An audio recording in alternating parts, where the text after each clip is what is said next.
다음 이제 일반 상업지역에서도 이렇게 원룸형 주택을 지을 수가 있어요. 근데 한 호실 주인이 다르기 구분 소유가 가능하기 때문에 공동주택. 그래서 여기 우리 보시면 상업지라서 높이가 조금 더 있고 그 다음에 봐도 이제 약간 원룸형으로 보이죠. 그래서 보면 이제 공동주택, 그다음 공동주택 외 부분 이렇게 해서 이렇게 들어갔는데 대지 면적이 66.31평이고 그다음에 토지 그다음에 건축 면적이 72%. 그러니까 건폐율이 72%. 상업지라서 더 많이 사용했죠. 용적률은 424%를 사용했어요. 확실히 이제 상업지라서 용적률을 사용량이 넓어지죠. 많아지죠. 그다음에 세대수는 16가구에 호수가 9가구 이렇게 들어갔구나. 그래서 상업지는 이제 주택으로 쓰이는 면적이 최소 원래 공동주택을 못 짓는데 10% 이상 주택 외로 사용한다면 상업 상가나 업무시설을 지으면 쓸 수 있다. 공동주택을 지을 수 있다. 이렇게 해서 네거티브 방식이었거든요. 지난 시간에 배운 대로. 그래서 이제 주택을 보니까 이렇게 지상 9층은 다세대 주택. 근데 이거는 이제 0제곱미터고 8층을 보니까 사무소로 뽑아 놓은 거예요. 실질적으로는 아마 원룸일 가능성이 높겠죠. 다음 이제 오피스텔 다세대 주택으로. 다음 지상 4층 또 다세대 주택, 3층 또 다세대 주택, 2층 또 다세대, 1층 다세대, 지상 1층 또 다세대 이렇게 해서 이제 다세대 상업지는 어쩔 수 없이 오피스텔 일부가 들어가야 된다. 지자체 조례마다 다른데 국회법에서는 일단 10% 이상을 상업지에서는 10% 이상을 주택 외, 그러니까 오피스텔이나 상가를 짓도록 만들어 놓은 거예요.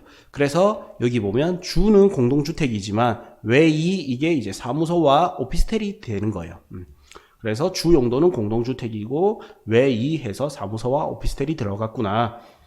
그래서 이제 보니까 디스코에 이 내용이 나오거든요. 실거래가를 보니까 4층 기준으로 500에 41만원 정도 월세가 계약이 2019년 8월 21일 날 되었고요. 다음 이제 매매 가격은 한 층 4층짜리가 7,500만원에 거래가 되었던 거예요. 그러면 수익률을 한 개만 수익률을 계산을 그냥 해보는 거예요.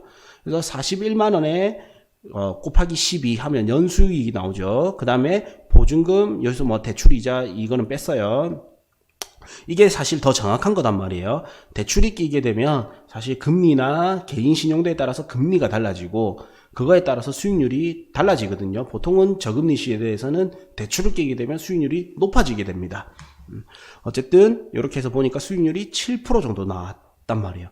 그래서 누군가는 7,500만원 투자해서 500 보증금 받으니까 약 7천만원 투자해서 월 41만원 받는 거를 선호하는 사람도 있는 거예요. 그래서 이거를 각각 이렇게 거래가 됐던 거죠. 그러면 이걸 가지고 나는 또 다시 한번 계산을 해보는 거예요. 그러면 이 건축하신 분, 건축업자는 얼마 정도 남았을지 혼자 상상을 해보는 겁니다. 그래서 이게 7,500만원에 거래가 됐는데 아까 16세대부터 이제 9호, 그러니까 사무실 오피스텔이죠. 그래서 총 25세대가 이래 됐으니까 한 개당 포함해서 전체 분양가는 한 18억 7,500 정도 들어갔겠구나. 그럼 건축비는 이제 281.17평 연면적이고 건축비는 400만원 정도, 업자 기준으로 해서 400만원 했을 때 2011년도 당시 요때 건축비거든요. 그래서 한 약 11억 정도 들어갔겠구나. 그래서 이제 토지는 요때 당시 시세가 디스코 보니까 500만원 정도 전후에 이제 거래가 됐더라고요. 그러면 한 3억 6천만원 정도 들어갔겠다. 그래서 이제 수익은 한 3억 9천, 이 정도 수익을 받겠구나. 요렇게 이런 거를 내가 그냥 가상으로 계속 경험을 해보는 거예요. 그러면 땅을 보는 눈이 점점 좋아지게 되는 겁니다. 그래서 토지를 보니까 일반 상업지역에 대지가 72평입니다.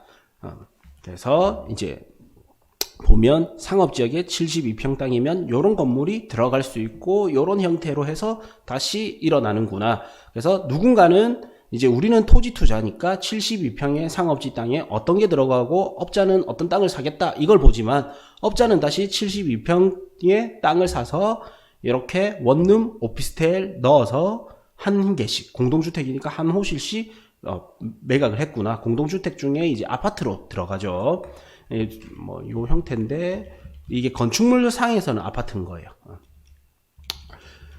다음 이제 아파트 같은 경우에는 그래서 이제 수익률을 계산할 때 처음에 배운 대로 토지 매입비 플러스 건축비 더하기 수익률 이렇게 했을 때 분양가가 나온다. 그래서 토지 매입비는 분양가에서 나누기 1.2 빼기 이제 개발 비용을 하면 아파트 가격이 나오는 아파트를 지을 수 있는 땅값이 나온다. 네, 그런 거고요. 다음 이제 또 그래서 요런 주차장 땅이 있더라도 일반적으로 분양할 때 우리 첫 시간에 배운 거죠. 그래서 이제 요런 공식에 의해서 땅값을 구할 수가 있다. 그래서 이런 거 이해가 안 되면 화면을 조금 멈추시고 한 번 더 읽어보시면 되겠습니다. 그래서 우리가 알고 싶은 거는 우선 주차 규제나 국민주택 규모 등등을 대입해서 가장 주거 면적을 선호하는 거는 대지 면적이 48평 정도 나왔을 때가 원룸이든 공동주택이든 이걸 빌라든 원룸이든 짓기 가장 좋은 면적이 48평이 나와야 되는 거예요. 그래서 용도 지역별로 건폐율이 다르기 때문에 1종이나 2종은 건폐율이 60%, 그래서 80평 곱하기 60% 하면 48평이 나오고, 상업지역은 정답은 이제 최소 48평 정도가 가장 효율적인 거예요. 그래서 48평 나누기 건폐율을 하면 돼요.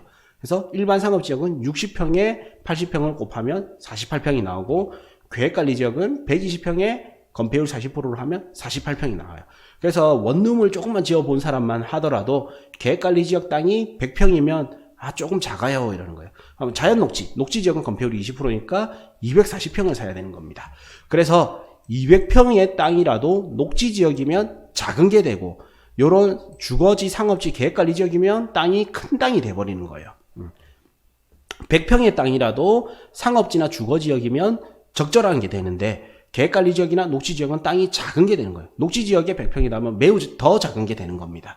이렇게 해서 결론은 이제 주거시설을 짓기 좋은 땅은 48평이 나올 수 있는 거를 가장 선호한다. 그래서 이것보다 조금 좋은 거, 그래서 80에서 한 120평 요런 거를 가장 선호하고요.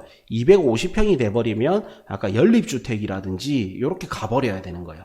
그래서 두 필지로 나눌 수 있는 땅이 더 좋은 거예요. 250평의 땅이 있다면 두 필지로 나눌 수 있는지 혹은 세 필지로 나눌 수 있는지, 그래서 도로를 접한 면이 길어서 나눌 수 있다면 괜찮은 땅이 될 수 있지만 나누기 힘들다면 조금 클 수 있겠구나. 그래서 500평의 땅도 얼만큼 분할이 되는지 이렇게 봐야 된다는 겁니다.